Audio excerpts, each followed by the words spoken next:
नमस्कार class 12 CBSE board के सभी छात्रों को जय हिंद। तो बच्चों आप लोग सभी अपने अपने पेपर की आंसर की मैच करेंगे। बच्चों इस पेपर का जो हमारा पेपर कोड है, ये बच्चों हमारे इस पेपर का पेपर कोड है। आप सभी लोग अपने अपने पेपर की आंसर की मैच करेंगे अगर आपका पेपर कोड ये है, ठीक है।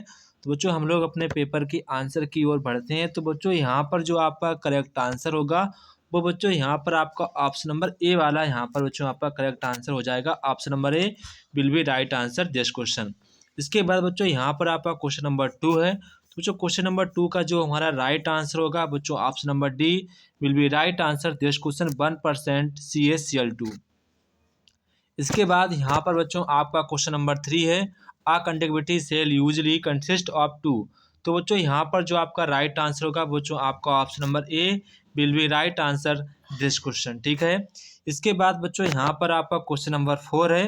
तो बच्चों क्वेश्चन नंबर 4 का जो हमारा राइट आंसर होगा which of the following is the slope of the first order reaction into the plot of, यहाँ पर कुछ लिखा है टाइम क्वेश्चन मार्क।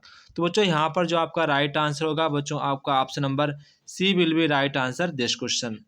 इसके बाद बच्चों यहाँ पर आपका सेक्शन क्वेश्चन नंबर 5 आता है। Which of the following represents of the reaction of molecules with energies equal two by greater than E A। तो बच्चों यहाँ पर जो आपका राइट आंसर होगा वो यहाँ पर आपका ऑप्शन नंबर बी वाला करेक्ट आंसर हो जाएगा। इसके बाद क्वेश्चन नंबर यहाँ पर आपका 6 है। तो क्वेश्चन नंबर 6 का बच्चों यहाँ पर जो आपका राइट आंसर होगा वो यहाँ पर आपका ऑप्शन नंबर बी वाला करेक्ट आंसर हो जाएगा। इसके बाद यहाँ पर आपका क्वेश्चन नंबर 7 आता है। तो बच्चों क्वेश्चन नंबर 7 का जो हमारा करेक्ट आंसर होगा वो बच्चों यहाँ पर हमारा ऑप्शन नंबर बी वाला करेक्ट आंसर हो जाएगा। इसके बाद यहाँ पर आपका क्वेश्चन नंबर 8 आता है। तो जो क्वेश्चन नंबर 8 का आंसर आप सभी मुझे कमेंट बॉक्स में कमेंट करके बताएंगे कि इसका आंसर क्या होगा। इसके बाद बच्चों यहाँ पर आपका क्वेश्चन नंबर 9 आता है। तो जो क्वेश्चन नंबर 9 का जो हमारा करेक्ट आंसर होगा वो बच्चों यहाँ पर आपका 9 का ऑप्शन नंबर बी वाला करेक्ट आंसर होगा। इसके बाद क्वेश्चन नंबर 10। इसके बाद बच्चों यहाँ पर आपका क्वेश्चन नंबर 10 आता है। तो बच्चों क्वेश्चन नंबर 10 का जो आपका राइट आंसर होगा वो बच्चों यहाँ पर आपका ऑप्शन नंबर डी वाला करेक्ट आंसर होगा। Option number D will be right answer this question. इसके बाद बच्चों यहाँ पर आपका क्वेश्चन नंबर 11 आता है। तो बच्चों क्वेश्चन नंबर 11 का जो हमारा करेक्ट आंसर होगा वो बच्चों होगा टर्सरी एमीन। क्या होगा? टर्सरी एमीन यहाँ पर बच्चों आपका करेक्ट आंसर हो जाएगा। तो जो आप सभी लोग मुझे बताएंगे कि जो हमारी टर्सरी एमीन की जो स्ट्रक्चर होगी वो कौन सी होगी। आप सभी लोग मुझे कमेंट बॉक्स में कमेंट करके बताएंगे कि टर्सरी एमीन की हमारी स्ट्रक्चर क्या होगी, टर्सरी एमीन की, ठीक है।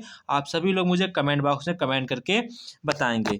इसके बाद बच्चों आपका यहाँ पर क्वेश्चन नंबर 12 आता है। तो बच्चों क्वेश्चन नंबर 12 का यहाँ पर जो आपका करेक्ट आंसर होगा बच्चों यहाँ पर आपका ऑप्शन नंबर 12 का यहाँ पर आपका ऑप्शन नंबर बी वाला करेक्ट आंसर होगा। Option number B will be right answer this question. इसके बाद बच्चों यहाँ पर आपके स्टेटमेंट एंड आपके रीजन बेस्ड क्वेश्चन आते हैं। तो बच्चों यहाँ पर आपका स्टेट है एंड आपका यहाँ पर रीजन है। तो बच्चों यहाँ पर आपका स्टेटमेंट सही है एंड यहाँ पर आपका रीजन भी सही है एंड यहाँ पर जो आपका रीजन है वो आपके स्टेटमेंट के एक्सप्लेन कर रहा है। तो बच्चों इसके रिगार्डिंग जो यहाँ पर आपका करेक्ट आंसर होगा वो बच्चों यहाँ पर आपका ऑप्शन नंबर ए वाला करेक्ट आंसर हो जाएगा। Option number A will be right answer this question. इसके बाद यहाँ पर आपका क्वेश्चन नंबर 14 आता है। तो बच्चों क्वेश्चन नंबर 14 आपको स्टेटमेंट दिया गया है एंड यहाँ पर आपको रीजन दिया गया है। तो बच्चों यहाँ पर आपका जो स्टेटमेंट भी सही है एंड यहाँ पर आपका रीजन भी सही है एंड यहाँ पर आपका जो रीजन है वो आपके स्टेटमेंट की एक्सप्लेन कर रहा है। बच्चों इसके रिगार्डिंग यहाँ पर आपका option number A will be right answer this question. इसके बाद बच्चों यहाँ पर आपका क्वेश्चन नंबर 15 आता है। तो जो क्वेश्चन 15 यहाँ पर आपका स्टेटमेंट करेक्ट है एंड यहाँ पर जो आपका रीजन है वो फॉल्स है। तो जो इसके अकॉर्डिंग यहाँ पर आपका स्टेटमेंट ट्रू है एंड आपका रीजन फॉल्स है।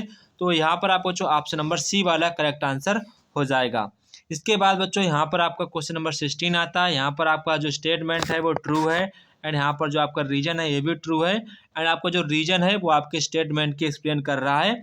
बच्चों इसके रिगार्डिंग जो आपका करेक्ट आंसर होगा वो यहाँ पर आपका option number A will be right answer this question, ठीक है। तो ये था बच्चों हमारे क्लास 12 का सीबीएसई बोर्ड का केमिस्ट्री का क्वेश्चन पेपर। तो आपका बच्चों पेपर कैसा गया आप सभी लोग मुझे कमेंट बॉक्स में कमेंट करके बताएंगे। जय हिंद बच्चों, फिर मिलते हैं अपने नेक्स्ट वीडियो में।